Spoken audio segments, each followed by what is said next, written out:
up, hotties? Welcome back to another episode of Stay Hot. I'm Blaiden Kirk, joined as always by my two favorite co-hosts of all time, Matthew Sponhour and Theo Ash. We just watched NFL football for the first time in feels like 7 years, but it's only been like 7 months. And we're here to recap some of the most exciting games, some of the best action. We're going to start, of course, with Thursday Night Football, though, because we did not get a chance to recap that for you guys. So we will, of course, talk about that today as well. But before we get into all the high-flying action that we had this Sunday and, of course, on Thursday, Matt, Theo, how are you guys doing? I'm doing well. It's Sunday. My team won. Hey. I sat in my chair and I just watched football all day, and it was awesome. So I am fantastic. That's good. Matt, how are you hanging? You know, I'll say this: those Cincinnati Bearcats, they're not bad. They're not bad. That's the team I'm focused on right now. They're not bad. Huge win at Pitt. Emory Jones, baller. Hey. He's good, man. He's pretty solid. We don't care about Emory Jones. Talk about Daniel Jones. We will. Oh, we Daniel will. Jones. Yeah, Danny podcast. Dimes was trending on Twitter in like 5 minutes after the game started, and I'm just like, oh god. And maybe a little bit tough of a day for some UC legends like Ritter and Ford. Who had a fumble. But Ivan Pace, 8 tackles. Hey. 8 tackles, he's good. I saw him get stiff-armed by Baker Mayfield for a key first I didn't see down. that, man. I saw it. That's one of those tackles. That not his fault thumbnail is getting a lot of mileage this year, man. That's our best moment. Not his fault. Is the not his fault thumbnail. It And then applies today for there was Herbert. that one tweet that was like, "You've got to be kidding me!" It's just like, and he's got the little halo, man. It's He's just got the so good. halo is awesome. That thumbnail applies today with the Herbert L. Not his fault. So true. But we didn't watch all the games, and so I'm sorry for that. We're only human. So Rams fans expect a video on it later, but not on this podcast. But I will say this. I will give the Rams this much. Stafford was fucking dealing. Yeah, Stafford's back. I think I was like overestimating how much last year really meant. I thought his arm was just cooked, and it was always going to be an elbow problem. I think that's wrong. You can go if you want Rams content. Go check out my old Day 3 sleepers video from before the draft, where I shout out Puka Nacua as one of my favorite. I mean, he's already a fan. I can't. I've had him in Dynasty since that video dropped. But anyway, enough about that. Let's talk about games we actually watched. And Blaiden, I want to start with you because I know that you watched this game because you were there.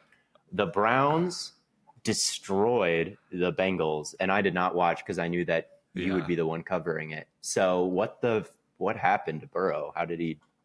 What happened to Burrow is the same thing that happened to Watson. People are like, "Oh, Watson looked so bad. Burrow looked so bad." If it's hard to tell on TV, and this is what we would go to like the bars after, and everyone's like, "Wait, it was raining," and then we're like, "Yes, it was raining for 3 hours straight." So it was like sideways too, wasn't it? Yes. So we're all drenched in the stand. If you see my video after the game, I am soaking wet. My jersey is hanging up in my hotel bathroom right now, dripping. What is this? 8 hours later that we're recording this, it's still wet. So it was that bad out. It wasn't quite Bears 49ers monsoon last year bad to where no one could do anything, but it was bad. The only moments where you really saw completions were there was the drive right before halftime where the Browns called a timeout and they came out and dried everyone's hands off, and then Watson threw 2 perfect passes. But outside of that, when the rain was going, which was 90% of the game, there was just no effective passing offense at all. So I didn't know that about the weather. It was no one unless you were there or like you were actively listening to like the announcers that were there. It was just hard to tell. But the weather was really bad. But yeah, it seemed to me like, and this wasn't the number one game I was focused on, but it seemed to me like you get into a bad weather game like that, and the team that has a super strong offensive line and Chubb is probably going to come away with it rather than a team that does not have the strongest offensive line in Mixon and was going up against a very good, very much improved Browns defensive line. yeah, that's pretty much the whole story. I mean, it like we can go into more depth, but that does, long story short, that's what happened. The Browns were able to run the ball. They had like 220 yards on the ground, 150 yards in the air. Like they just ran the rock. Deshaun ran the ball really well too. Deshaun had a couple of nice runs, and like down on the goal line, they drew up this like QB draw. They went 5 wide, and Stefanski just said, "Watson, either you're getting in, or we're going into halftime with no points. So your call." So yeah, the Browns just ran the ball better. The Bengals couldn't do anything at all. Burrow was under constant pressure. They couldn't run the ball. I think like end of game, the Bengals had like 140 yards of total offense, like just completely wiped off the board. So like, Schwartz got the game ball for his defensive coordinating, deservedly so, because it was just pressure after pressure after pressure, whether blitzing or not. Like there was no hope for. But Burrow was getting the ball, like he wasn't getting sacked a lot. He always had someone in his face. Mm-hmm. Yeah, and that's the ideal with Schwartz is like, I mean, you say blitzing or no blitzing. I'm going to go out on a limb and say there was no blitzing from him. Not a lot. There was occasionally, especially a guy like Burrow. He would probably rather Burrow even hold the ball than get it out early. That's something that he's mentioned in a coaching clinic before. He's like, we want the quarterbacks to hold it, So yeah, but they've got the guys, and I saw the sack from Myles Garrett where they basically put the game away towards the end. Fourth down. They gave him chip help, and he just obliterated it. And when you've got a guy like that, your pass rush is going to be fine no matter what your plan is. And when you've got a good plan and you've got a guy like Schwartz who can scheme it up, like those are the results. 3 points. I mean, rain or not, that's a pretty impressive showing from the Browns defense. Yeah. With Watson, how would you grade his performance? I was a little concerned about a slow start. I saw a clip on Twitter of a frankly bizarre interception. Are you talking about that ball was tipped a little bit? Yeah, I was about to say tipped? The one where he was rolling left was tipped. Okay. It made sense, like that the ball was wet or tipped or something. Yeah. I don't know where that thing was going, but outside of that, you say there wasn't much passing offense, so not really. I mean, the Browns even like had a successful offense, and they only had 150 yards through the air. But I will say, when Watson was dry, like there were moments where the rain eased up a little bit, and they were able to like dry things off. He was accurate, but the thing that concerned me most was his timing was off. Like he wasn't hitting the top of his drop and letting the ball fly. Like when he did that, it was good.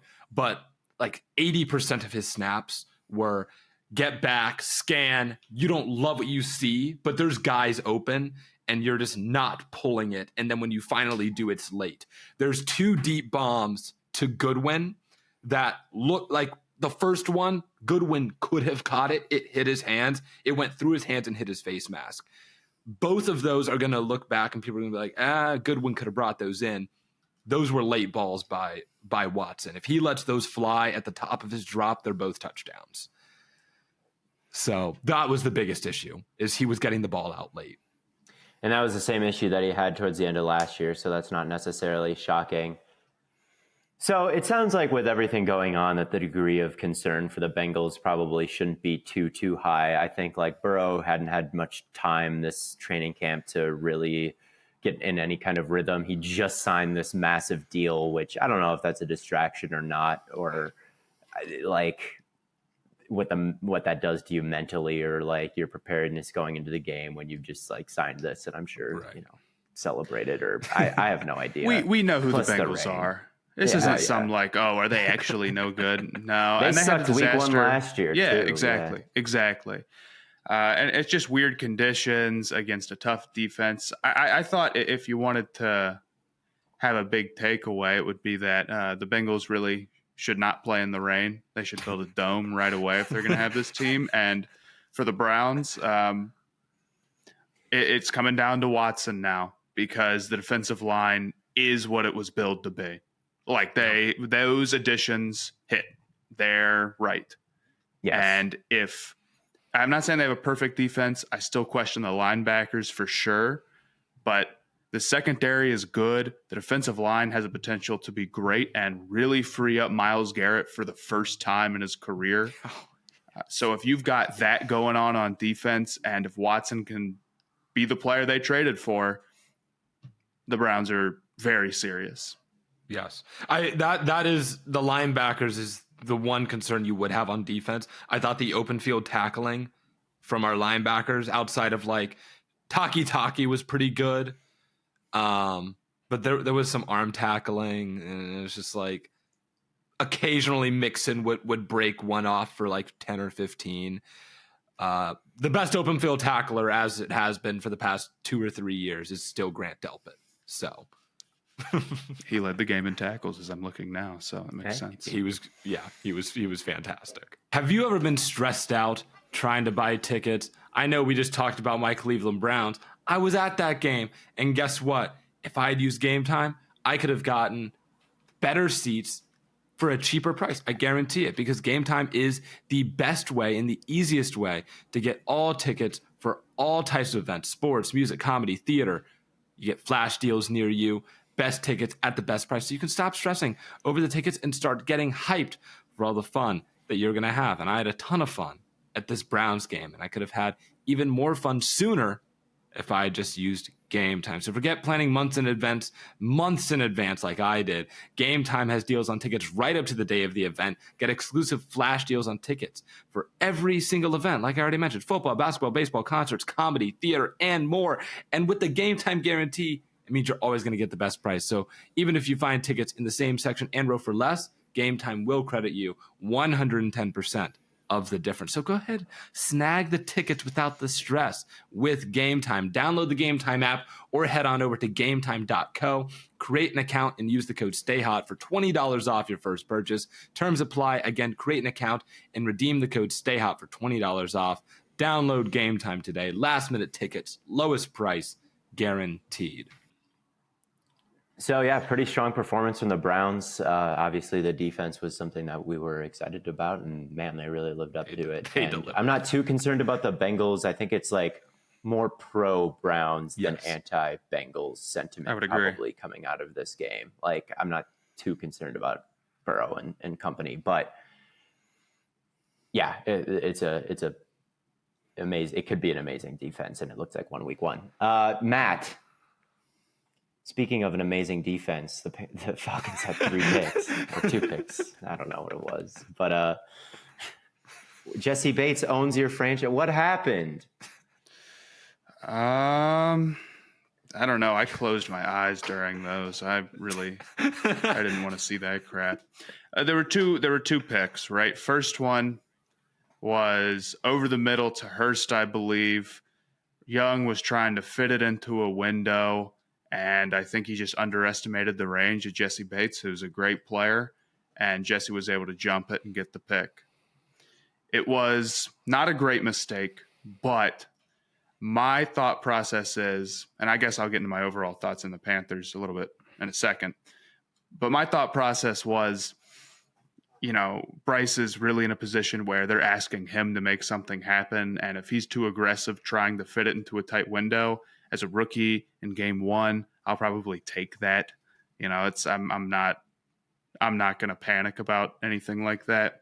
The second interception was kind of similar in the sense that it was in the exact same spot on the field. It was in the exact same spot by the exact same player.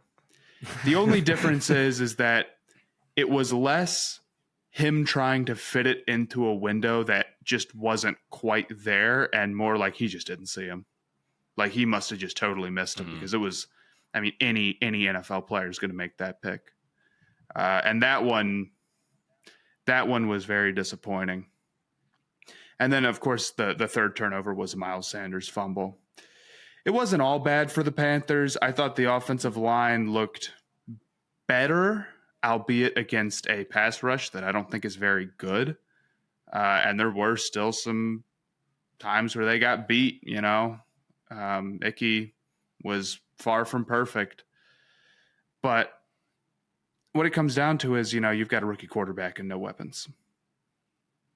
Yeah. Simple as that, man. There just isn't a clear strength on that offense. The run game is pretty decent, at least in this game. And I don't think the Falcons project to have the worst run defense in the world. Calais Campbell's a beast. Grady Jarrett had a really nice 4th and 1 stop. Although I'll say this: Panthers 4th and 1, 5 yards out. Who do you think got the ball carrying it up the middle? Mingo. Chuba Hubbard. Weirdo guess. Oh, And it's like, dude, he 4th and 1 look can't be him, man. I'm sorry. Yeah. He's speedy, but that's not his stuff. The Browns would never do that. No.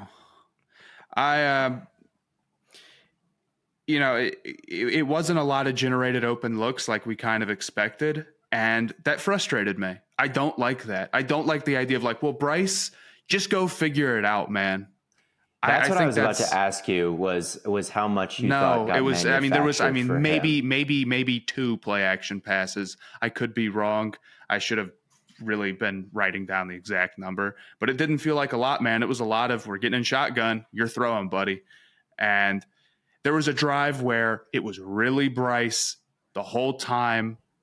It wasn't a bunch of after the catch stuff. It was just him getting there, hitting a nice out, hitting a nice throw over the middle. And he was really trying to throw over the middle, which is, I think, one of the bigger concerns with shorter guys is can they do that? Obviously, that's in his repertoire. We saw that at Alabama. But it's nothing's easy, and nothing's going to be easy unless Frank Reich makes it, because they don't have these super high-level guys. I'll say this, though. There were a couple of plays, one where Mingo, who I thought had a decent game, he had some nice catches. One where Mingo got open down the field, Bryce misses him, overthrows it, doesn't have a shot at it. Another one, Terrace Marshall Jr., not quite as open, but doesn't give him a shot at it down the sideline. 2 really frustrating passes. Panthers fans take away from this game is that, like, oh, we could have won if we just didn't have any turnovers. But to me, when you hear a coach talk about like, oh, well, we'll win this game if we win the turnover battle, or, oh, we need to stay like on schedule for a set of downs, that just tells me that you're a bad team, to be completely honest. Because, like no one's going to stay on schedule for an entire drive over and over and over. Of course you want to stay on schedule. But what makes you good is that when you get behind schedule or when you get a turnover, your offense has the explosiveness to make up for that. And the Panthers doesn't. So if you hear all season that like, oh, well, they're not staying on schedule, or, oh, they're like turning the ball over, that's the turnovers are a problem. That's obviously a super big deal. But the real problem is that the Panthers cannot generate stuff down the field for a couple of reasons. So I thought overall it was not the greatest Bryce game, but they put him in as tough a position as you can possibly put a rookie quarterback. And I don't think that's the game plan. And go ahead. Go ahead, Matt. I was saying, I thought when it was Reich, and you think about what he did in Philadelphia and what Philadelphia looked like this last year, I thought you were going to see, although Reich and Sirianni intersected in Indianapolis, but obviously didn't coach together when Reich was in Philly. Well, maybe Sirianni was there. I don't know. It doesn't matter. But yeah, originally when I was looking at this Panthers offense, I thought it was going to be a lot of those RPO things. But then as you looked more into it, you saw like Thomas Brown is the offensive coordinator's name, I believe, right? I think so, yeah. And he's from LA, and he's got a ring with Stafford. And when I realized that, the like Mingo pick starts to make a lot of sense. And when you look at the preseason and like what they were doing, I was like, oh, it's going to be a lot of Bryce. It's going to be a lot of, like you said, Matt, no play action, shotgun, just drop back, make something happen down the field. And like that is just not the type of offense that Anthony Richardson is operating. And you could see like Anthony Richardson today, it was all work one side of the field out of pistol. It was the right side of the field. Did you see his passing chart from that game? Yes. It was all to the right. Like that's the side we're working. It's like rookie Cam Newton. But that's not what it was ever going to be like for Bryce, I think. And the problem is there's just no explosiveness.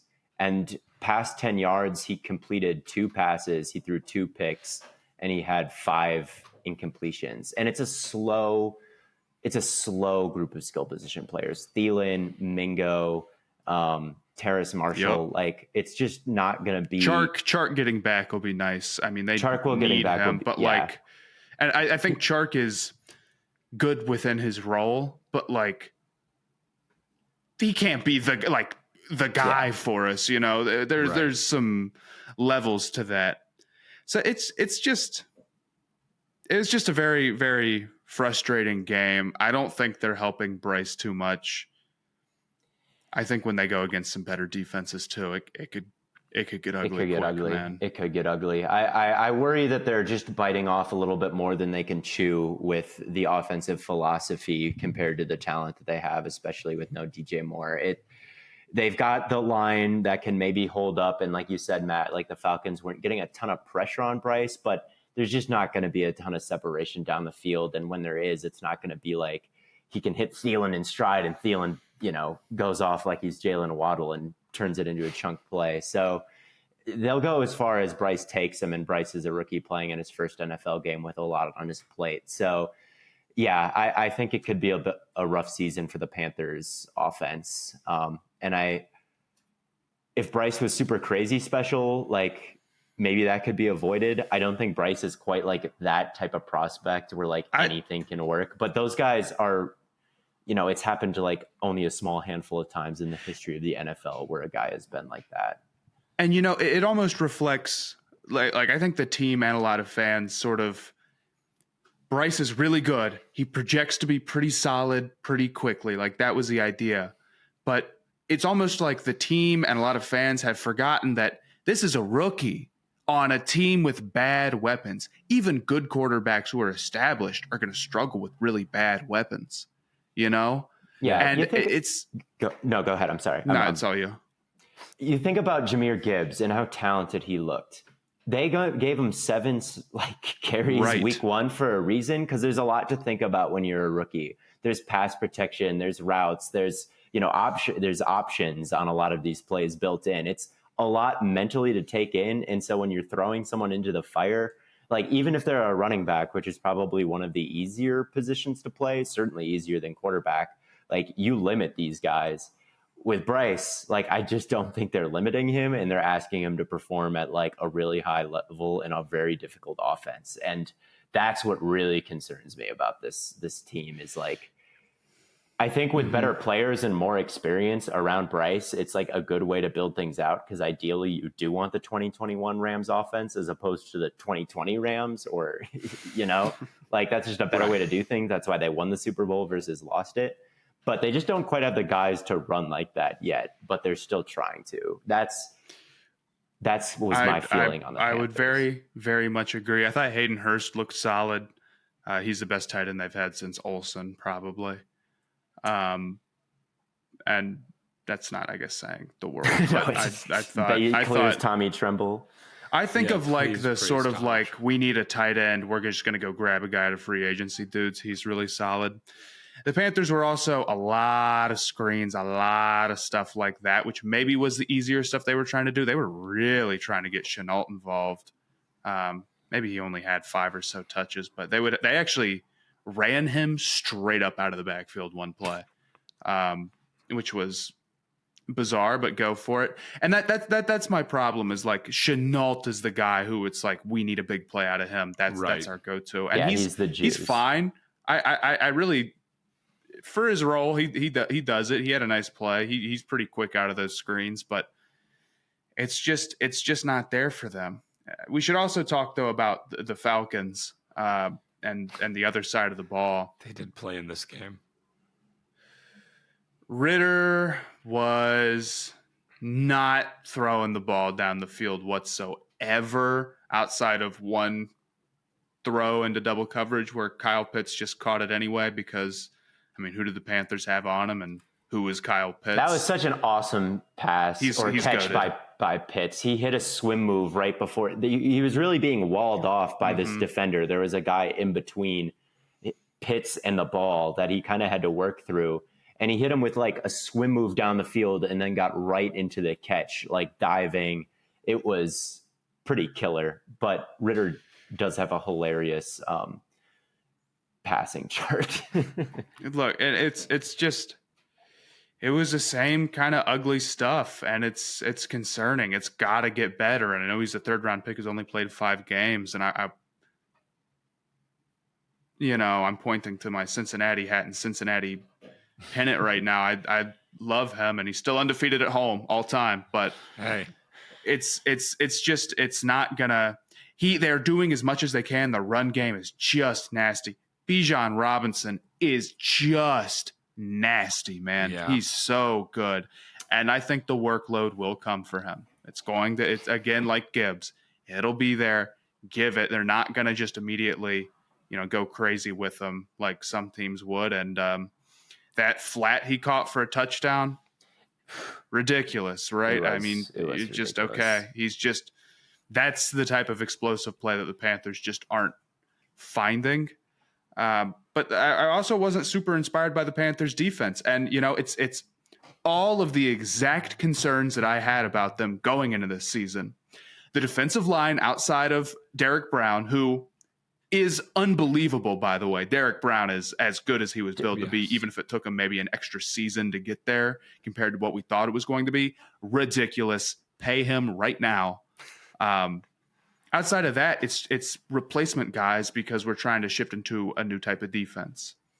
Burns was awesome, but outside of that, the pass rush, him and Brown, and it's not much else.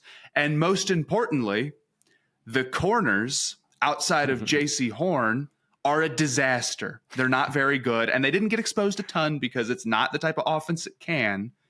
But now Horn, on a total non-contact play, has messed up his hamstring, which is the ultimate, he could be back soon, but will he? And then he does, and then it gets hurt again. If that's the case, and if Horn is out for significant time, like I think you can only expect him to be with his injury history. And I'm not trying to rag on him at all, like some people online are. I hate that. It's not his fault he's getting hurt. His fault, yeah. And he's a good player. But if he's out for significant time, it's going to be a disaster. They're totally teams are going to be able to generate insane explosive plays off of that, and the Panthers are not going to be able to match it. And I think there's a real risk that this is a really, really ugly season for Carolina. So yeah, it not was good in my honest opinion. No, Carolina, they were a top 10 pick last year, and then they gave up talent to get a rookie quarterback. People overrate rookie quarterbacks and get always too excited about it. So yeah, it's probably going to be rough for Carolina. As far as Atlanta goes, I loved seeing Algier involved, if only to make fantasy I heads love mad. Algier, man. I love Algier. There really is nothing better than that. It's just funny every time. It's funny. It's like so the team. awesome. The team won by 14. They ran for like 130 yards, real good efficiency. No, just wrong like really, guy. really good football being played, and it's not like Algier was running poorly or anything. He had like 5 yards of carry and a bunch of good runs and 2 touchdowns, and it was good efficiency. So was Bijan's. But if it works, it works. You can't be mad at it. Yeah, overall, and I'll have to dive into the All-22 on this game. I had it on in the second monitor, but I wasn't really paying attention. I still worry about this Atlanta offense, as like cool as the skill position players are, just being a bit low ceiling with Ritter at quarterback and just the general design of the offense and like what they've really been built to do. Last year they weren't lighting it up through the air, and then they just kind of doubled down with a running back in the top 10 that you're not even going to I'm sure that they'll feature him a little bit more than this Like there will be games where he outproduces Tyler Algier at some point this season. But I would hope so, but like it's good for what it is, and they beat Carolina. But I get concerned about them like just winning shootouts. If they get into a game where they go down, yeah, it's gonna get scary.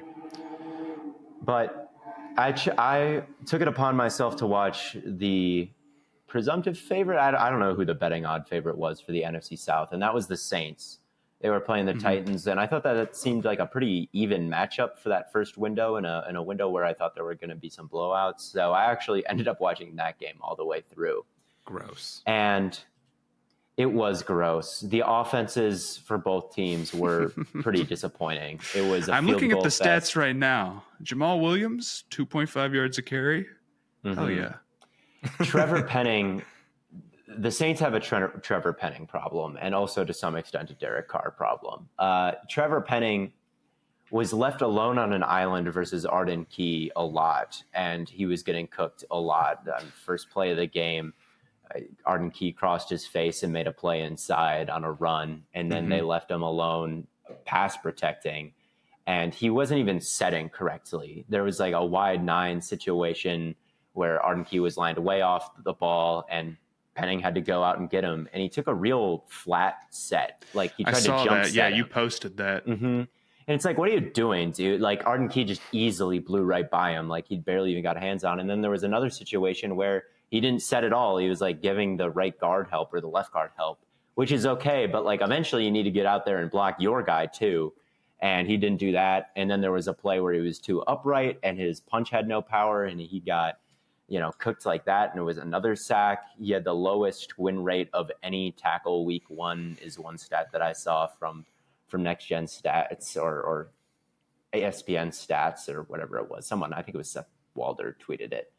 That was a bit concerning that your bookend left tackle was getting torched to that degree. Your first round pick was getting torched to that degree. And yes, it's essentially his rookie season because he redshirted last year, but even if it was his rookie year point blank period, you'd expect him to perform a little bit better. But in the second half, it seemed like they gave him a little bit more help, which was good, and they were able to get a little bit more going. I thought the skill position players for the Saints were up to par. Tell me about the Ohio State boys, man.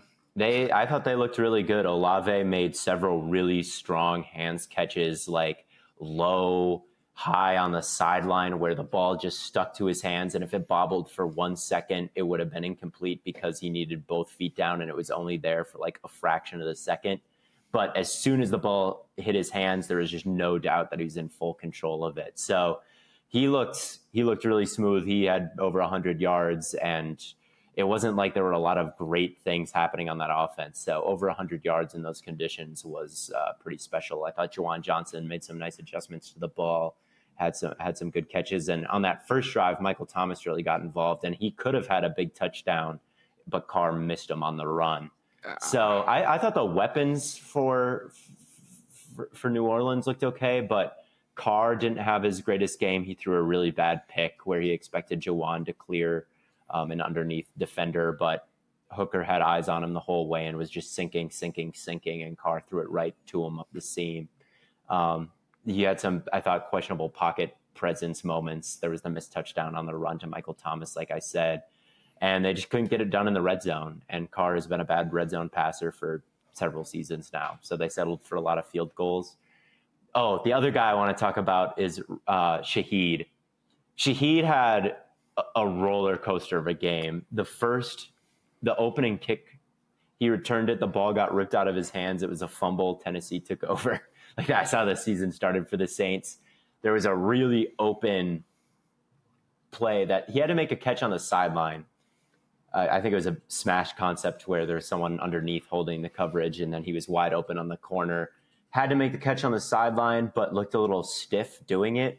Didn't get both feet down in bounds, it looked like to me, but Tennessee didn't challenge it, so it moved the sticks for him. But it was like an easy catch that I didn't think he quite came down with. Some weird moments in special teams, but he had a double move, scored, and then he put the game away with a go route at the end. So Shaheed, I think definitely more up than down, but every single time he touched it, it was like either notably good or bad is what it was like with him. Boomer But bust every play.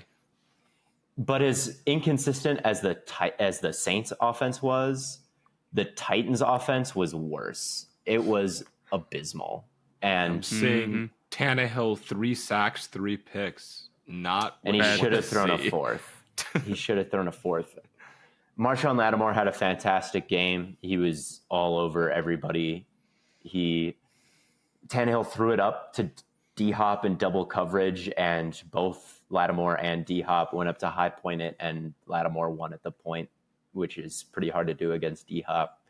But overall, Tannehill and the whole offense, Chig Okonkwo did nothing. Traylon Burks did nothing. There was not a lot of trust there. There was not a lot of getting open. Really, the security blanket was Westbrook Akine.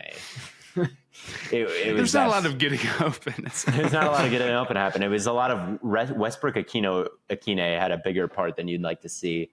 I thought DeAndre Hopkins' performance was concerning. I thought there were times like he made some tough catches, but wasn't really getting a lot of separation. He had one really good route against Paulson Adebo to move the chains, I think. But overall, just kind of like, trying to get out of his breaks, but not really being able to do it cleanly, like a lot of contested situations with him.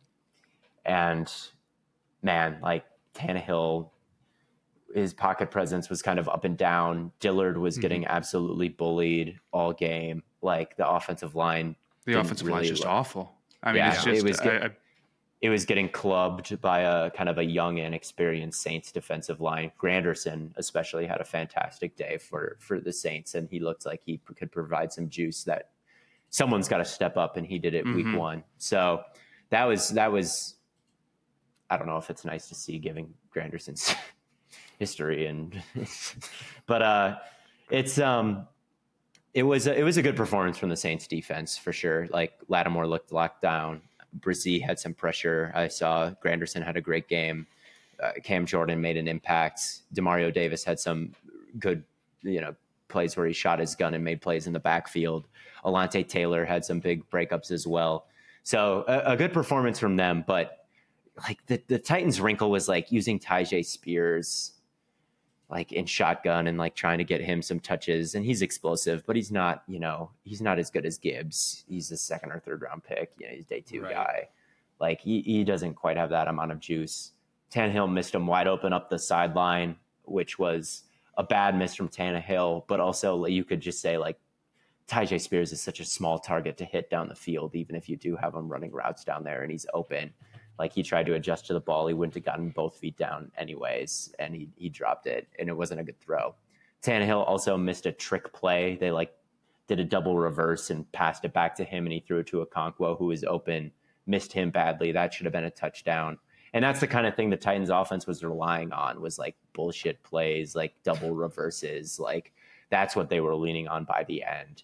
Henry looked about the same as he did last year. I thought he still looked fast, still looked fluid, but a couple times where he stumbled through contacts where that you wouldn't expect him to in his prime. So pretty uninspiring, lackluster game from both offenses. Yeah, this sounds like an awful watch. It wasn't there was a bunch of penalties. The refs were fucking shit up. It was not a barn burner. But it was competitive the whole way through. It was just an ugly kind of competitive. Yeah. The Saints and Titans will not be inviting us out to facilities anytime soon after hearing. The Titans, I mean, if they want to say that I'm being unfair, they can say that, but I'm not. No, It was an extremely concerning thing. They needed one of Burks or Okonkwo to really pop, and it didn't happen to any degree. Yeah, I can't say I'm super surprised. I mean, maybe there was some thought in some circles that the Titans could sort of will themselves to like, hey, not so bad because they managed to do it. But like the offense, Tannehill is without A.J. Brown and just on the decline, and the offensive line is just too bad. It's just too bad. And you can't. Henry is still pretty good, but he's not prime. And if you don't have a good offensive line, I don't care how good your running back is to some extent. So I think it's going to be really tough sledding for them this year. Yeah, it really could be. I thought it was one of the more concerning performances week one. You know, they're basically fully healthy right now. They were hurt at the end of last year when they fell off, and you thought maybe they could get back to where they were at the beginning of last season, but it just did not look like the case. Tannehill just looked too awful against a defensive front that shouldn't have been getting the type of pressure that they were, or maybe not shouldn't have been, because the Saints defense is usually really well coached and overperforms, and they're like good at this, but you know, it's a bunch of rookies, it's a bunch of unproven guys, and then the aging Cam Jordan, and it was just nothing for the Titans offense all day. They had some really good field position that they weren't able to take advantage of. It was really rough, and really no one cares because it's the Titans and they had no expectations. So like the Bears will probably go down as like the most concerning performance, which is not invalid, but the Titans were right up there, I thought. And the Saints barely beat them. Yeah. Yeah, I think that's Arden Key totally looks great, fair. though. I will say that Arden Key looks like a good addition. Taylor Chart had some nice plays. Like the front looked like it had some juice. Like you said, Jamal Williams didn't do much on the ground. They weren't even really testing him too much. So like some nice things from the defense. But I believe in the Titans front four. I'll give you that. Oh yeah. So that was good, but it's not enough, especially when Kristen Fulton went down. He's been their number one corner, but he's been banged up every single year of his career. Yeah. And he was out this week. Like he had to leave. So yeah, I was kind of high on the Titans to be like scrappy. There's a point where, you know, a nice defense that generates pressure and makes things tough up front cannot overcome. All right, here's the way to put it. It's like, well, the Titans defense is kind of nice and their front can do some things and make things tough on the offense, but the Titans offense is always going to struggle with that on offense because their offensive line is so bad, you know? Yeah, maybe one day Dillard can like not get bullied on every bull rush that he encounters, but like we haven't seen that yet. And Granderson was whipping his ass. So like that's going to be a kind of consistent problem. Bro thinks every guy he goes up against is Myles Garrett. Yeah. Did you think anything about Skoronski? I don't know if you. I thought that he had a decent game from what I could tell. He's tough a guard, and I haven't rewatched it. Yeah. But I thought that there were some nice plays where he was able to, you know, be sticky and like kind of contort his body, and like maybe it looks like there was a chance for the defensive tackle to win, and then he just kind of like sneak himself around and just barely pull off the block. There were some reps like that where I saw, which I like from Skoronski. I'd have to rewatch. He definitely wasn't highlighted as like getting beat too often. It was really Dillard that was the main issue on that line. A backup in Philadelphia last year, a first-round pick that fell in the draft that got picked, and everyone called it a steal, and it wasn't. So, yeah, I thought it was a pretty concerning performance. As much as the front four kind of kicks ass for the Titans, it might not matter if the rest of the team looks like this. Before we talk about the next game, I want to talk to you about Underdog Fantasy. Week one is over. There are no more drafts to do, right? Wrong. Underdog Fantasy's got all kinds of stuff. They got drafts. They got pick'ems. You know, I'm looking at it now. They got Paul Goldschmidt, 8 fantasy points. You can take the over-under on that. And baseball. They got football. They got tennis. They got esports. They got soccer. They got the WNBA, college football, MMA, racing. I could go on and on and on. They got a logo of a sport. Oh, I thought that was a cannon. It's a whistle. I was like, what? It's got a cannon involved in it. But yeah, basically anything you want to bet on, you can bet on Underdog Fantasy in all kinds of different ways. Whatever you want to put down, they've got a lot of different price ranges of pools and whatnot. It's a very popular app for a reason. Your favorite creators probably use it and endorse it for a reason. And hop on Underdog Fantasy. Use our promo code STAYHOT. That's all one word, Stay Hot, and they will double your deposit. So if you put in 100, they will match it. They will give you another 100, but 100 is the limit. they'll match it up to $100. You can't put in $1 million. They won't give you another $1 million if you put in $1 million. So 100 is the max. Use the stay hot code and double your deposit over on Underdog Fantasy, the best fantasy app around. Should we move on to perhaps a better game? Let's do it. Dolphins versus Chargers. Awesome game. It's the one game in this window that I could not watch. Unfortunate. You missed a banger of a game. I know. I was like, we leave the Browns game and we go to a bar, and the only games they have on, they have the Packers game on, they have the Eagles game on, and they have the Rams game on. But they don't. I asked them to put on the Dolphins. They're like, yeah, it's out of network. We can't get. I'm like, what? So Tua played pretty well. I thought this was his best game out of structure that I've seen. There were multiple times where he bailed and was like on the move and dropped some crazy dimes, a couple to Berrios that were nice. There's obviously the big one to Hill on the 3rd and 10. I mean, that exactly the type of nasty. And that thing, he was moving. And I mean, I know that those type of like deep balls are more wide receiver tracking. And let me tell you, nobody takes advantage of wide receiver tracking quite like Tua. But that ball could not have been placed better. I kept waiting for Hill to like come back through the corner to like make one of those catches, and it didn't happen. Exactly. I was like, okay, when is Hill going to like slow up to catch it? Like, exactly. I was proud on it. Like, people are gonna say like, you know, I was sick watching that, but I thought that was a pretty cool moment that's the exact type of thing that I would have told you Tua can't do, is like on the run, deep outside the numbers. Like, it's not happening. But he dropped it right in the bucket. It was a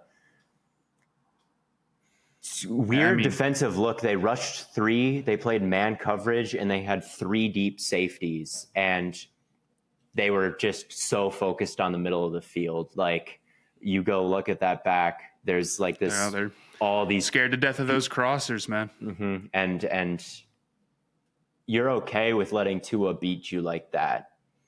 And he did, you know, like if Tua beats you on that throw, I think you kind of live with that as a defensive game, like play caller.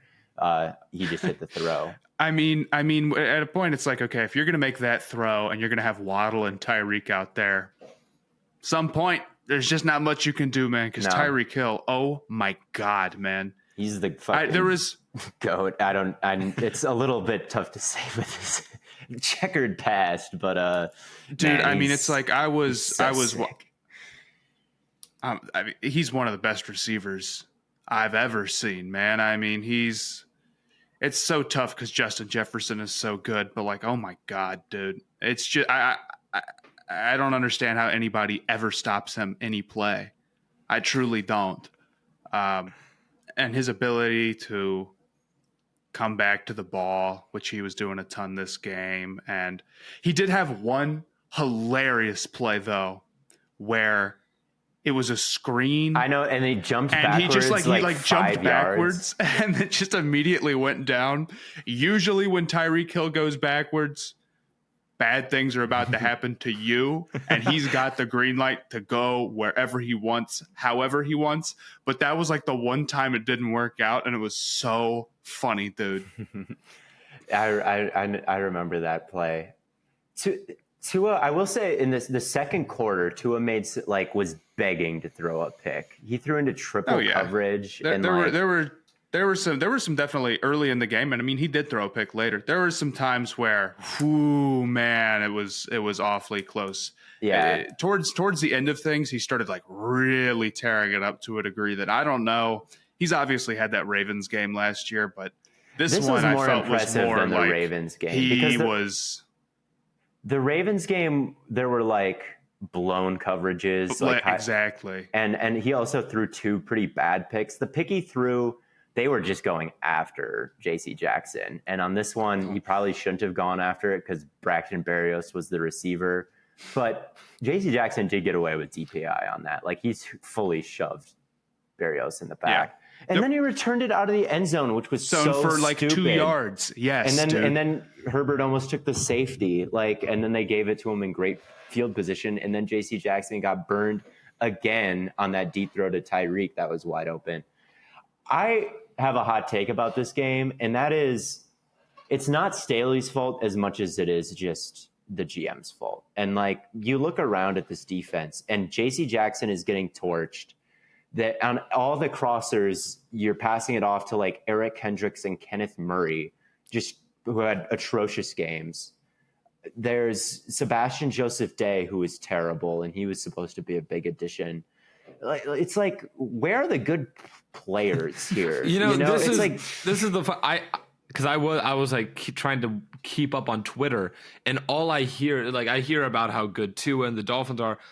The other thing I hear is like, bro, the Chargers stink on defense. Their defense alarming, is really, really awful, and they're too far in. This is the killer, and I think it really was apparent last year. Even I know they were banged up, but like, you can't pay a guy $87 million, and he's just. I mean, isn't it an exaggeration to say that he's probably the single worst contract in the NFL? He's up there. Maybe there's somebody. I mean, it's like a Kenny Galladay situation where it's like, oh my God, it's not even like you overspend. He can't be out there. Khalil Mack is just not in his prime anymore. No, it's the interior, like the interior defensive linemen for the Chargers are so bad, and it just hasn't gotten better. There is no push from them in the pass rush all day. Tua could have stepped up and it was gorgeous pockets, even though there was no Teron Armstead. It was really, really alarming. Asante Samuel Jr. is not really a good tackler, and they were able to exploit that earlier in the game when they were running the football. And I don't know. I thought it was pretty pathetic. And I don't know what else Staley can do. It was kind of a similar game plan to what they were doing last year, in which they didn't fear. Last time they shut down the Dolphins, and it's because they didn't really fear this receiving core. They got in their grill. They were able to jam them, disrupt the timing a little bit, and they were able to win the game that way. And they were better off having Michael Davis do it than their $80 million man, J.C. Jackson. He just got torched in man coverage. Last time it was okay. This time it was not okay. They had to blitz. They had to take guys out of coverage even as they were getting torched play after play after play because there was no pass rush outside of some nice Joey Bosa reps. It was – and it's like, where else – who's young? Deion Henley, please save us? Maybe – it really is a disaster. It's a disaster. I guess 45. Yeah. So so free Justin Herbert is what I'm hearing. I thought the offense for the Chargers looked great. The running game was the run game, dude. Oh my god, it was awesome. Man. They were getting after it, and that's, I guess, the concern with the Dolphins as well is as good as Tua looked, and as much as they can all victory lap, that this week, The defense, even with Fangio, it didn't solve all their problems. And they got gashed in the running game, and it's kind of, Fangio too high. Everyone loves the coverage. Up front, it can get difficult. And they have dudes up front, but it's a adjustment period. And they got gashed on the ground by the Chargers. Herbert's average depth of target wasn't too crazy high, but he began the game with a nice throw to Keenan Allen on a double move that was perfectly placed. They put up 34 points. It was a nice game from the offense. Although I thought Keenan Allen was shaking some guys. He was kind of making some dudes miss. I was like, hey, if you score 34 points, you should win. Yeah. Right. So I liked Kellen Moore's, I liked that they were able to get it done in both phases. I thought Herbert played a fine game. He didn't get sacked until the very end. They were able to kind of turn it up at pass rushing. I thought the line looked good. That last drive was a disaster. They were so not ready for it. Yeah. Yeah. So that's, I guess, a problem. But overall, I thought Kellen Moore was successful. I mean, you scored 34 points. I agree, Blaiden. You should win that game, I would think. I'm also interested to see how the rest of the season plays out for the Dolphins because they did not run the ball all that well. to be completely honest with you. They averaged only 3.5 yards a carry. They had only a couple successful runs. And one thing that Dolphins fans seem to be really frustrated about, and let me know if I'm wrong, but it's at least what I've seen from Twitter, is that they'll get away from running the ball almost entirely at some points in the game, right? I mean, there was a drive where I think they only ran it one time, and it was like a 15-play drive or something. I mean, they really, really, really don't want to do it. And maybe that's just because like Tyreek Hill is having 200 yards, and they're playing man on us, and they're playing. And the Browns, our Browns guys are do better. that sometimes too. They'll like run it on first down, it won't work, and then they'll just go 5 wide, 4 plays in a row, and it's like, come on, it's just like the Browns.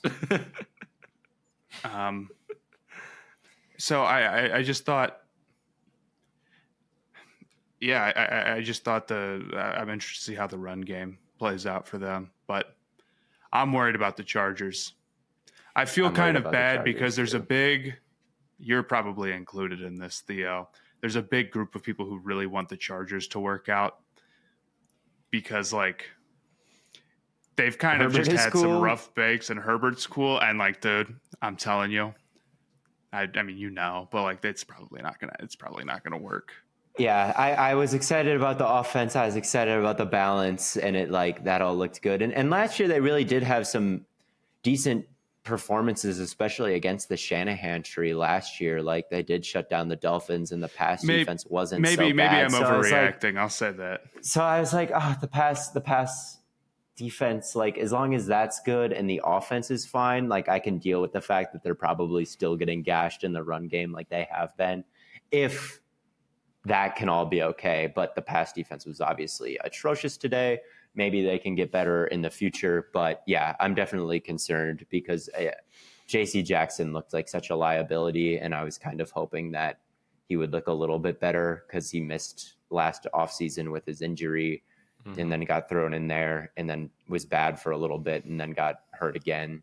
So I was like, maybe he can turn it around, like with a healthier, like billing, but no, it was terrible. So, and Kendricks was terrible. I thought, yeah, Joseph Day was terrible. And it's like, I don't know what strategy Staley could have employed that would have resulted in. Do you feel like they ask their linebackers to do a lot? I think I feel like they do. I feel like, and maybe I'm totally off base, I feel like they get these really rangy linebackers because they're like, you guys are going to really fly around and do a ton, and we're going to go nickel all the time. We're going to go real light, and it just makes things really tough on them. And that's maybe why they get these guys, and then they all of a sudden look way, way, way worse, you know? Yeah, when you're in these two high shells, everyone up front has to kick ass, including the linebackers. And the linebackers, you know, they have to deal with underneath stuff as well, like more when the safety's up top. So yeah, it does ask a lot of everybody in the front seven. You get to get away with a little bit more, like Nasir Adderley retires. Maybe you can take advantage of that, or not take advantage of that, but like stymie that a little bit if you've got all these numbers on the back end. But yeah, everyone in the front six, really front seven, doesn't get too much help from anybody in this. I almost wonder if they decided, I mean, that's what Brandon Staley wants to do, right?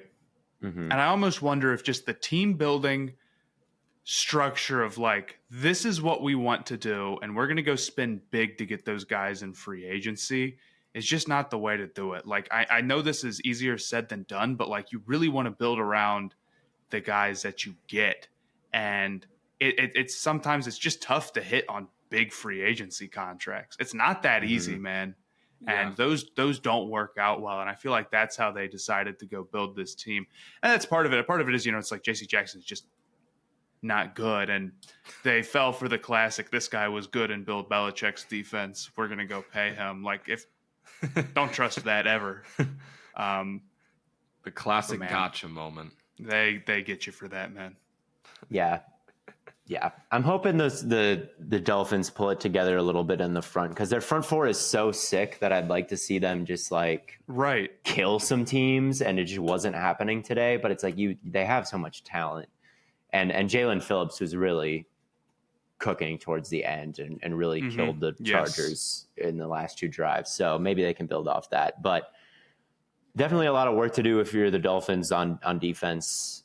But I have more hope that the Dolphins can turn it around than the Chargers can on the defensive side of the ball. But a lot to be excited about still. I mean, the Dolphins looks pretty good. Not every team is going to be that good if you're the Chargers. And if the offense can do that, like, you're not going to run into Tyreek Hill every week. So I still think the Chargers can have a good season, but man, like, you hire a defensive head coach who's led the worst defenses for a while now. Not good. It's not good. It's like the Chargers definitely are going to look better than they did today on defense. Like, it's not going to be this bad every week, but the core reasons why they were bad today are going to haunt them for a long time.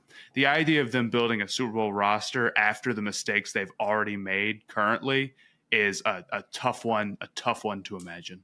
Yeah, you can make, and Herbert will be good for a long time, but this particular era, it's probably going to be with a different coaching staff and like different stars and different everything by the time like the Chargers actually become Super Bowl contenders, which is pretty bleak if you're a Chargers fan. I mean, it's been bleak for a long. It's been bleak for most franchises for a long time, but yeah, with the Chargers especially, they've had good it quarterback rough. play because they've had good quarterback play and they just keep fucking up.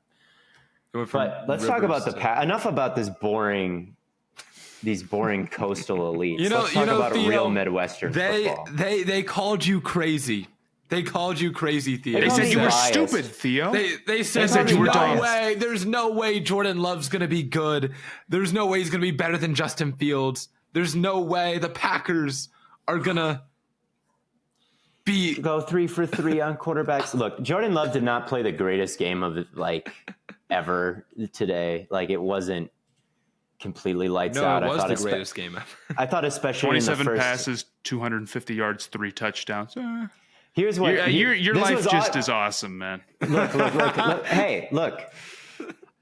LaFleur's comes from the Shanahan tree. Finally, I get to see my quarterback not play maybe that great, but you look at the EPA per play box score at the end, and it's as lush of a green color as it can get, and it looks awesome on a box score. Yes, I've been waiting for this moment. Rolls out left, throws off of his back foot all the way back across the field to Aaron Jones with blockers out in front of him, takes it for a 51-yard touchdown. That's right. System quarterback. That's all I need you to be, Jordan. But yeah, I was pretty happy with the performance overall. Especially in the second half. The first half was a little sloppy.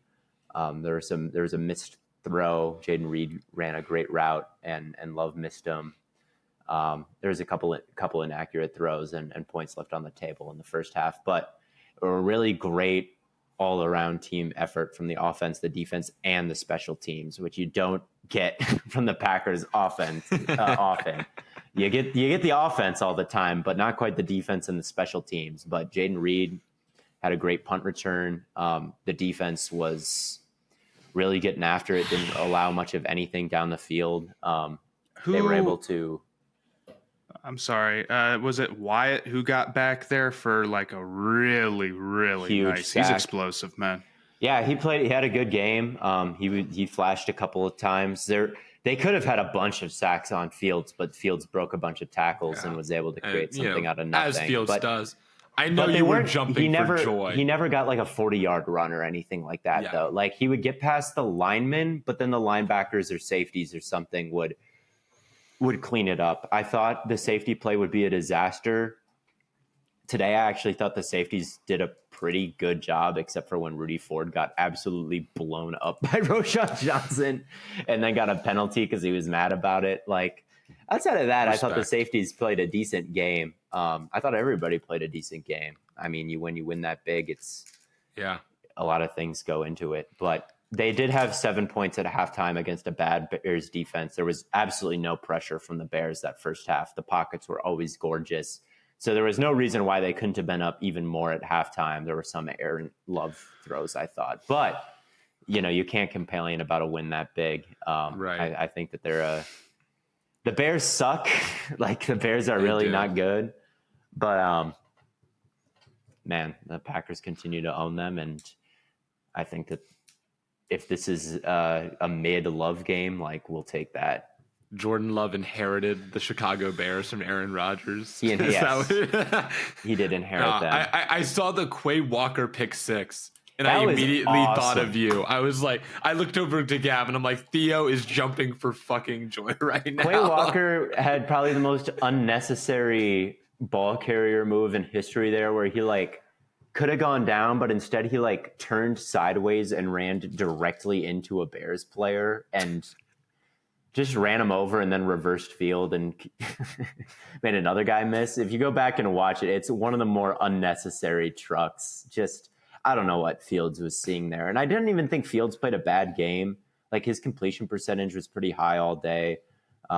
Was taking the check down. Like I thought it was kind of nice to see from Fields, honestly, but that throw was a huge mistake, and I'll have to see on the All-22 what he possibly could have been thinking. But if Quay didn't pick it off, Campbell probably could have gotten a hand on it.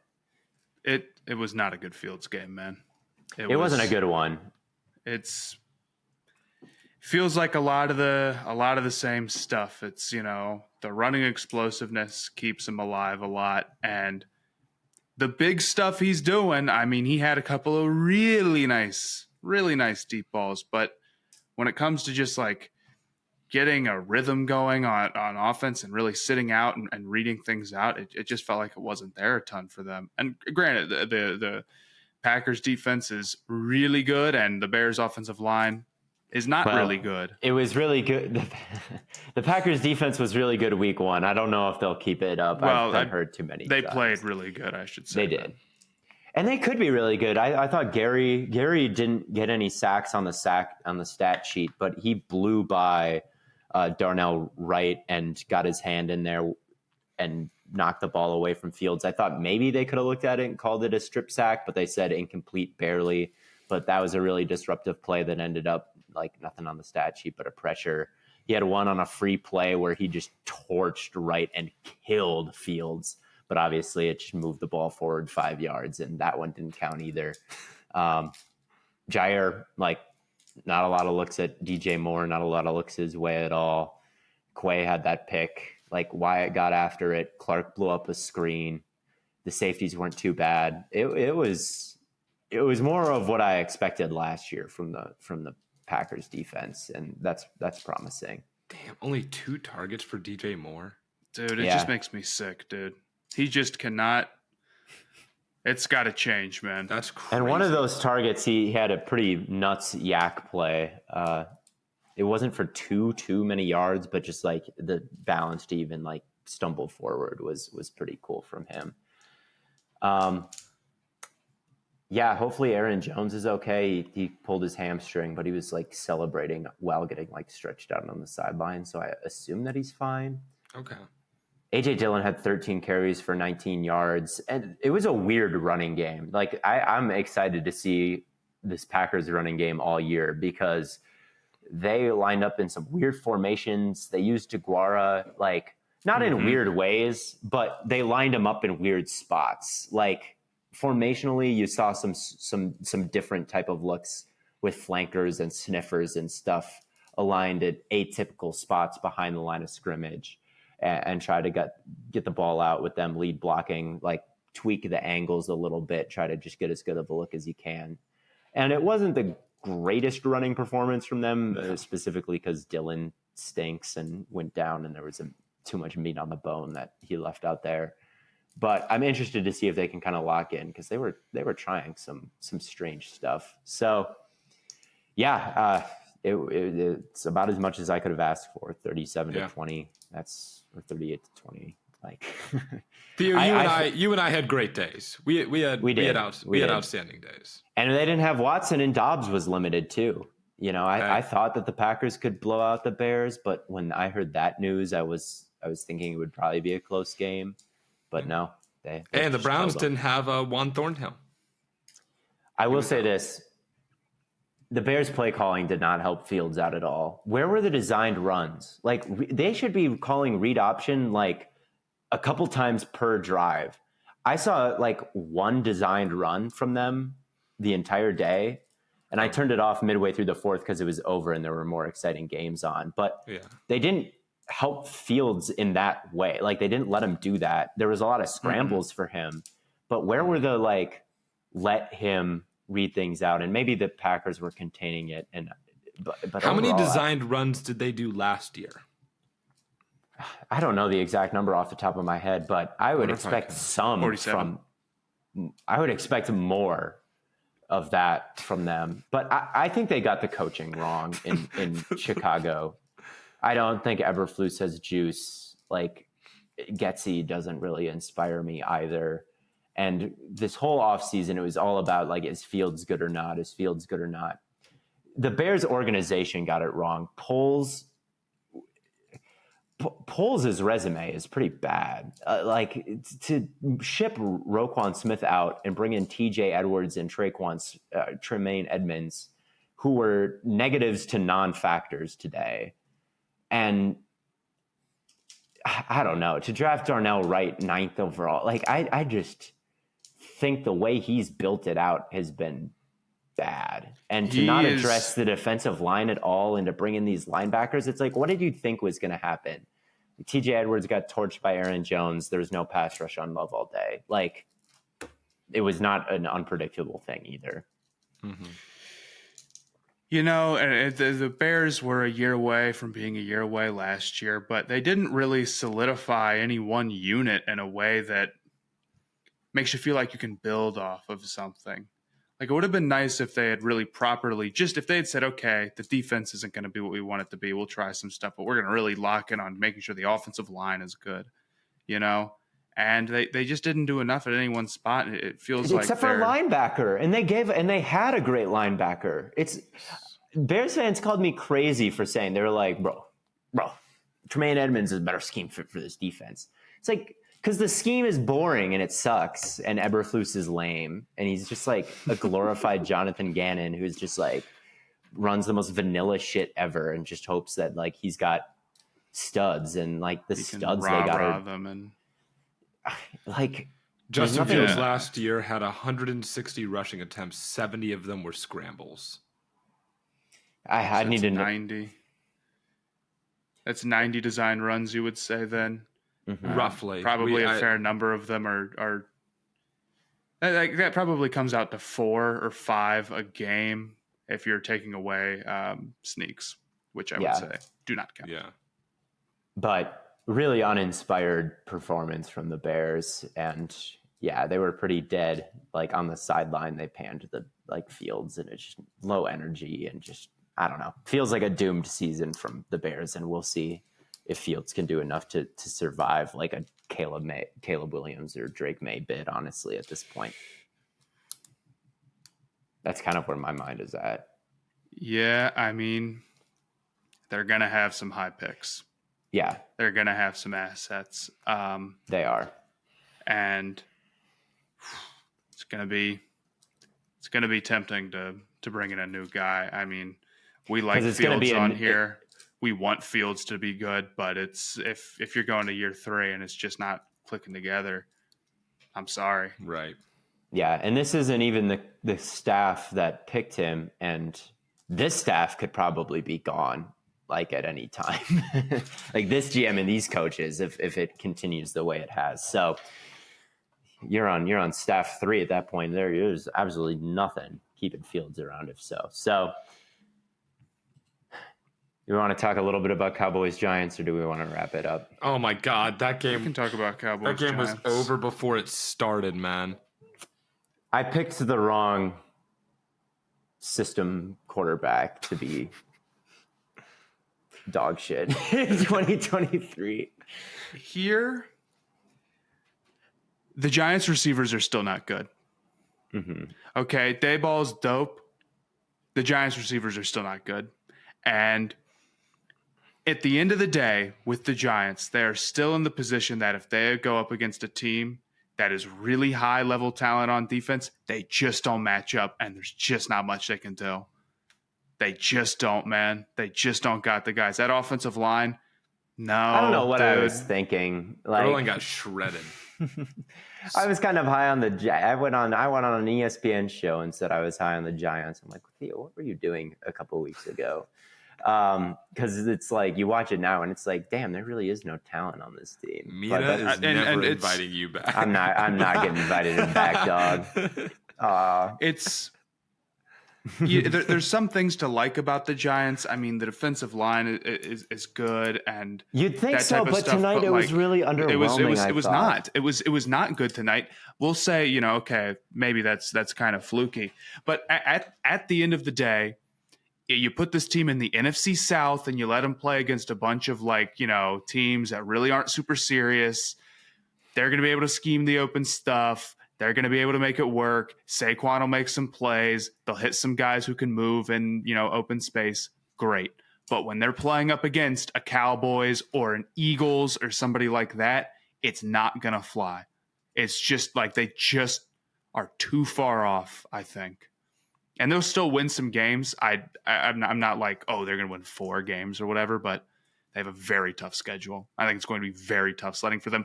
Also, it should be said, though, rain game, and everything was going against them. Kick 6, Saquon loses the ball. Horrible interceptions from Jones. It was like every imaginable mistake you could make, they had. But I wonder what happens if they score on that first drive instead of the kick 6 and followed by the thing. Drive was going it's not good really a too. team that could. It's not really a team built to play when they have to drop back. It's a team that wants to, keep the ball on the ground, try to slow down the edge rushers as much as possible with scheme, but it's just not possible when you get in a hole like that. So hopefully they can get off to a hotter start in the future. But I was really disappointed by the defensive line, man.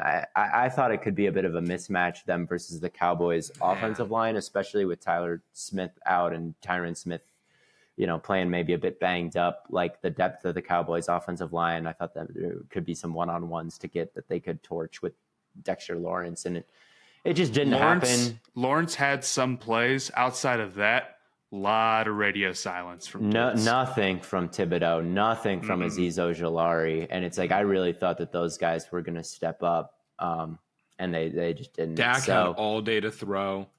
Mm-hmm. I posted a screenshot on Twitter of Zach Martin just completely walling off the right side. I mean, they just got nothing. The Cowboys had nothing from the Giants. They knocked and the Giants said, "Come on in, man. No one's home. It's all yours." If that's the case, if the defensive line is really not, stepping up, I would ask you which units on this team are super, super big time plus. It would be none of them. I'm not saying they're going to go win 4 games or anything, but I am very 5. Look, here's my prediction. They'll look like nice against the Cardinals next week, and then they'll play the 49ers the week after that. And that will probably be really tough, I would think. And they'll probably look about as good as Pittsburgh looked today. Yeah. I mean, that's the concern. And I only caught bits and pieces of those 49ers team look nutso. Stupid. But yeah, shout out Ayuk in fantasy, wide receiver 35. Yo, shout out Ayuk reason. on that block he had on McCaffrey's touchdown. That's right. That should have been another touchdown. Oh my Lord. Speaking of the Eagles, though, Matt, you brought up the Eagles as another team that you think would give the Giants some trouble. I don't want to overreact. They didn't look that good today. Patriots are just legit, man. Look, the Patriots. Yeah. I had the Patriots at, just missing out on a wild card spot. I think that's totally on the table. I thought that Mac Jones looked better today. Kendrick Bourne was out of the doghouse that their defensive coordinator, offensive coordinator had him in last year, and he picked up where he left off the year before last, as a good receiver. Yeah, and the defense is just sick. The defense was stupid. You saw They Peppers held the Eagles to light up 18 Hurts. points on offense. Yeah.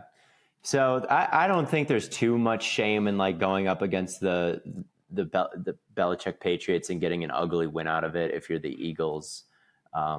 It's a really tough defense. It was top 5 last year. It'll probably be top 5 again this year. They should just be happy they shook off the rust and won instead of shaking off the rust and losing. It's probably pro Patriots more so than anti-Eagles. I think so. I think the Eagles, like in the NFC, like Seahawks suck today. Like, to be fair to the Seahawks, Cowboys though, the Seahawks lost.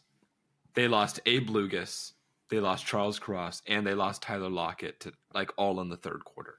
They should be back. Like prognosis has been good post game, but yeah, losing all of those guys. I mean, you had no hope of blocking Aaron Donald. Did I not pick the Rams to win that game? Yes, you locked Seattle. But then I locked Seattle. I don't know what I was thinking. I was like, let's go. What a call by me. Rams beat Seattle. Like, and then people were like, you locked the Seahawks. I was like, what? What was I doing? No. Both of your locks didn't hit today, did they? I know. And when we were running through, like after we talked about Rams Seattle, I was like, I'm putting Seattle on an upset watch. I'm picking the Rams to win this game. And then the locks came around and I like forgot what I said. I didn't catch it either. I couldn't believe it. Someone was like, you got to stop disrespecting the Rams. I'm like, I picked the Rams to win. And they were like, no, you didn't. You locked Seattle. And I had to delete the tweet. Like, I have no memory of locking Seattle. Puka Nacua, 15 targets. I no Cooper Kupp and where is Van Jefferson, man? I really nowhere to be found. This is sick. This is sick stuff, dude. Should have watched my all 22 on Puka, man. That guy's a dog. That's it, bro. Stafford was out there, no Cooper Kupp, throwing with all the confidence and trust in the world. He may be back. There's some possibility not that may. he's back. He is so back. He is so back. Like that Stafford. man was throwing absolute heat-seeking missiles, man. Yeah, he's back. But obviously, other games happened. But that's Lions Chiefs. We didn't talk about Lions Chiefs. Before we get into Chiefs Lions, I want to talk for a second about NBA 2K Mobile. Do you ever see your favorite players in the real NBA make super sweet plays and wish that you could emulate that on a game on your phone? Well, you can. And that game on your phone is NBA 2K Mobile. Personally, I like building out my team. I like picking the certain players that I think are going to fit well together and that fit my play style, even if it is just mostly Charlotte Hornets. I'm not going to lie to you. It's easy to play. You can either be super serious about it and try to climb the leaderboard or not take it super seriously like I do. Regardless, the gameplay itself is fun, so you'll have a good time. You can download NBA 2K Mobile free on the App Store or Google Play and use my promo code Tatum2K Mobile to redeem an exclusive Jason Tatum Pearl tier card. That's TATUM 2K MOBILE. Download today. Tatum, that's such a funny promo code. Wow. We just completely. That game has been talked about like it's the goddamn Super Bowl. People were so hungry for anything. It's ridiculous. You had like full breakdowns of every single play. It was awesome. You did. But yeah. My takeaway on that game was I'm a bit concerned about the Lions offense still. I like in the receiver room because I'm not totally sure if Jameson Williams is a guy you can bank on to like be super reliable for you. And if he is, I think it'll be okay. But if he's not, I don't think the offense quite has the juice. Like Josh Reynolds had a good game. But Gibbs could be that though. I think you just need you need true wide receivers there. Like man. someone who can St. Brown. get a 50-yard, completion. Like yeah. But there's no one really like that. Like Amon-Ra is awesome underneath, no doubt about it. But he's not really taking the top off the defense. But and Goff isn't really someone who's looking to take too many shots all the time. So that whole game kind of felt like just underneath, like long sustained drive is the only way the Lions could do it, which they did a couple times. But 14 points on the Chris Jones-less Chiefs was My little bad. takeaway from But that is, they didn't do the need Chris Chiefs Jones? need Chris Jones? I thought their front seven played pretty well. I think their defense was getting too. way better at the end of last year. They have a bunch of young pieces. I think the defense is very, very legit. I think they hit on a lot of draft picks, and maybe they don't have anybody who's like super, super nutso crazy or anything. Mm-hmm. It's a very strong unit. I agree. I thought the defense. McDuffie might be a little nutso. McDuffie is nice. I mean more like a outside of Jones type guy. Oh, yeah. But if they get Jones back, man. Hey, I man, thought just trade him. Karlaftis had a good Trade him to the game. Browns. That's all. Stop. No way. Yeah, I thought the Chiefs defense really performed admirably in his absence. Towards the end, it got tough. I think the Lions' offensive line just started to overpower them. Yeah, but it was still, I mean, they only Yeah. scored 14 points on offense, and it was a top 10 offense last year. So I was a little concerned about the Lions in that regard, but I thought their secondary looked much improved. I liked the new zone. They weren't so man heavy. They were using more zone, and I thought they were walling things off well. They dropped so many interceptions, man. Branch was a good addition for them. Hutchinson played. He offered a lot of juice, especially lined up over Trey Smith. I thought that he had a weird game. Like on the broadcast, I thought they were highlighting him a lot. They had parent cam, obviously, which went away in the second half. I thought against Jawan Taylor, there were some of his weaknesses that got exposed. Like he's not really someone who can bull rush because he can't disengage after he creates push because his arms are short.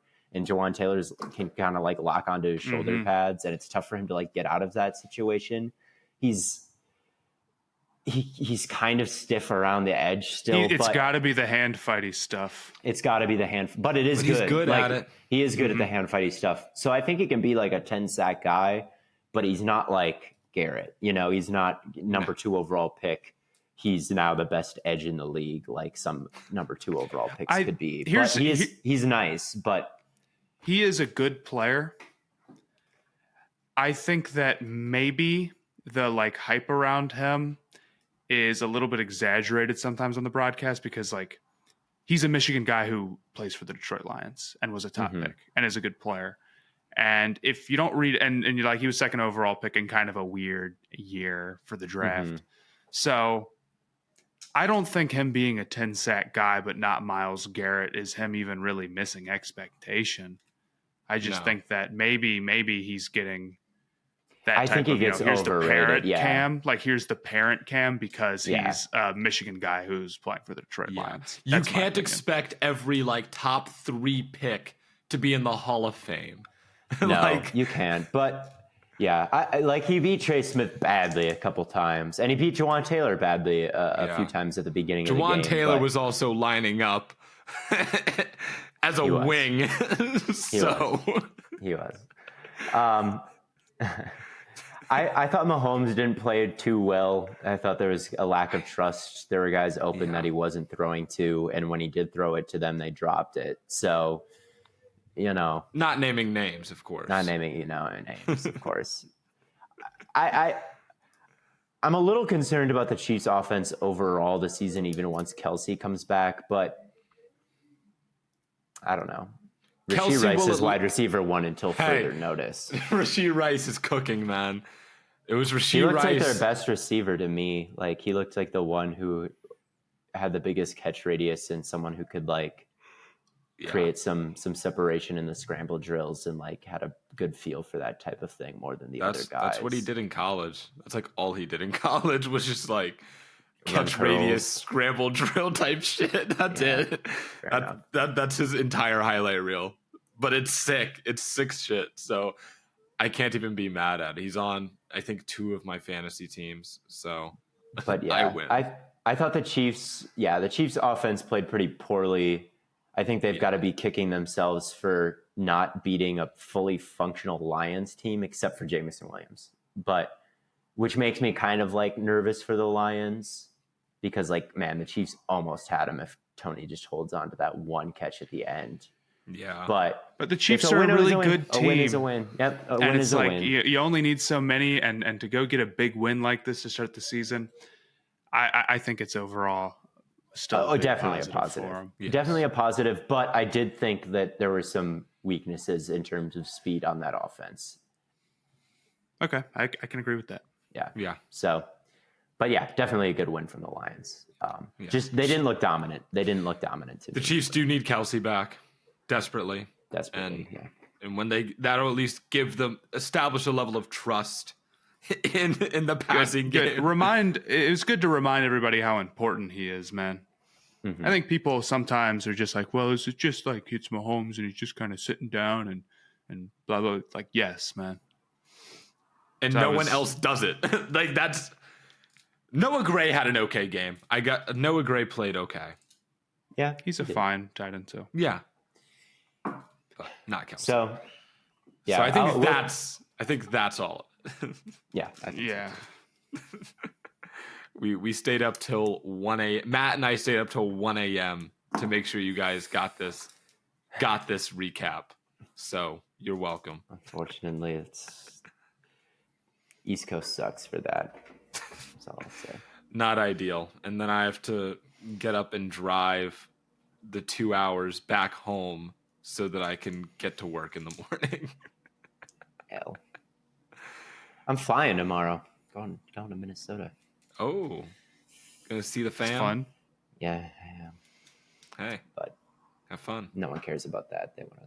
They want us to wrap this shit up. No, man. They leave in the comments. Let Theo know that you care. But thank you all for tuning in. As always, we'll be back to preview week 2. Wow, I can't believe it's that time of year. Until then, we will catch you on the flippity flop.